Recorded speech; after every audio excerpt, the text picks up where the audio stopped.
नमस्कार मराठी मंडळावर तुमच्या सगळ्यांचं स्वागत आहे। संतोष देशमुख हत्या प्रकरणानं बीड आणि खऱ्या अर्थानं परळी महाराष्ट्रभर चर्चेत आलं। या प्रकरणानं राजकारण व गुन्हेगारी जगत यांच्यातील संबंध अधोरेखित केले।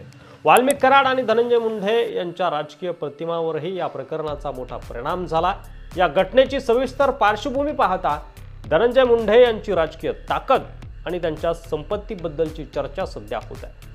वाल्मिक कराड आणि धनंजय मुंडे हे चांगले मित्र होते, त्यांची जवळीक होती हे खुद्द धनंजय मुंडे यांनीच मान्य केलंय।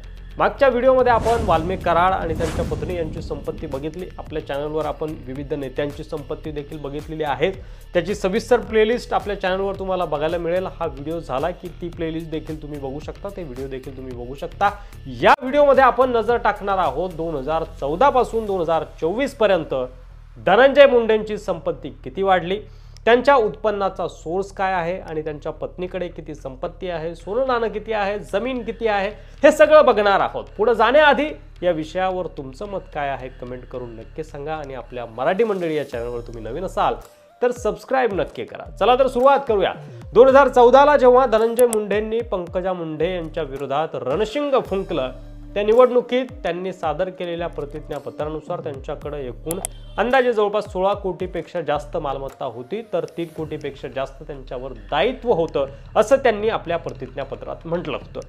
2014ला मोदी लाट होती, धनंजय मुंडेंचा त्यावेळी पराभव झाला आणि पंकजा मुंडे जिंकून आल्या होत्या।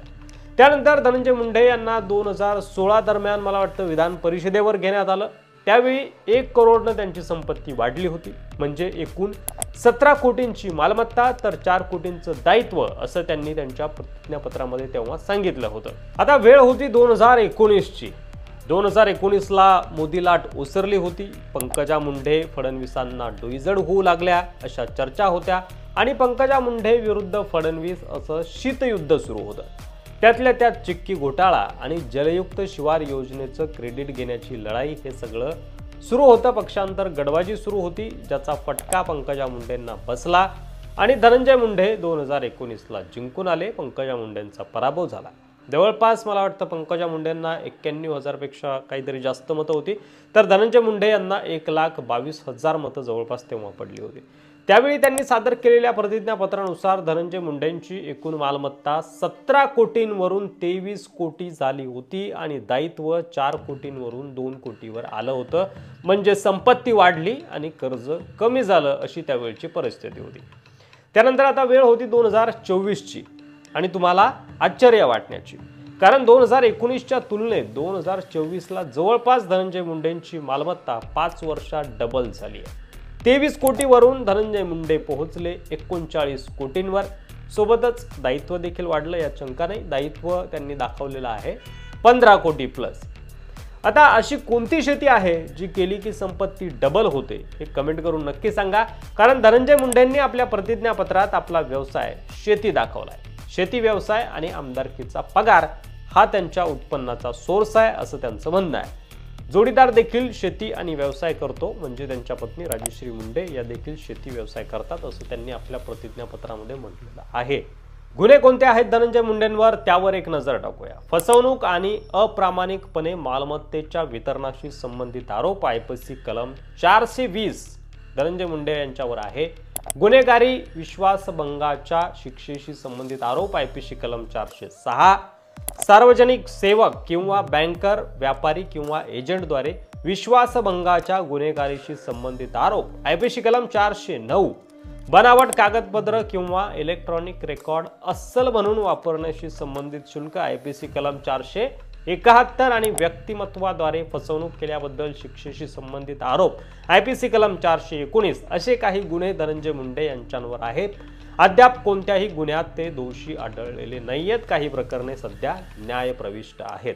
त्यांच्याकडे वाहने कोणती आहेत, तर त्यांच्याकडे टाटा टर्बो ट्रक टँकर आहे, टोयोटा इनोवाची कार आहे, एक रॉयल एनफिल्डची दुचाकी आहे आणि मर्सिडीज बेन्झ ही देखील गाडी धनंजय मुंडे यांच्याकडे आहे। अशी वाहने त्यांच्याकडे आहेत। त्यासोबतच टाकळी देशमुख असेल, कडेगाव सबला असेल, परळी बीड मुळशी खेड असेल पुण्यातलं, त्यानंतर मलनाथपूर असेल परळीचं, पांगरी असेल परळीचं, अशा ठिकाणी शेतजमीन आहे त्यांची कोट्यावधींची।